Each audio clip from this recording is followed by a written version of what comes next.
My Life Illustrated by Raphael Katz, that's me. Chapter 4, 1972. Richard Serra is pinched by a lobster. My first memory of Richard Serra, who was a friend of my father's, was when we went to one of his gallery shows. There were paper, I guess you'd call them drawings, with lots of black on them, and there were these sheets of steel hung on the wall. He was wearing a stomach brace because he had gotten a hernia from catching one of the pieces when the show was going up.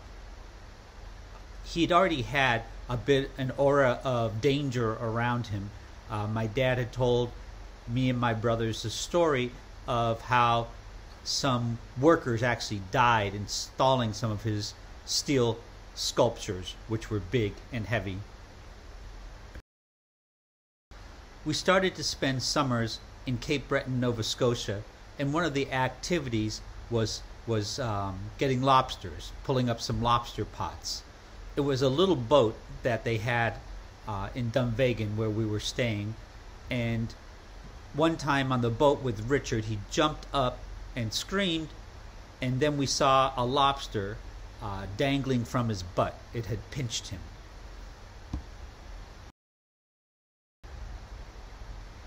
When we got our own campsite in Cape Breton, Nova Scotia, it was not accessible from the road, so we had to get our wood stove brought in by boat and hauled up the bank.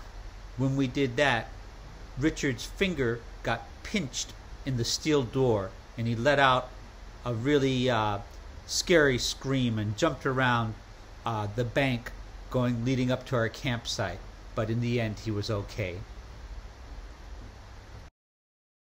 A few years ago, I had the opportunity to go to the Guggenheim in Bilbao, and the first floor there, a lot of it is dedicated to Richard Serra's steel works, and I'd have to say,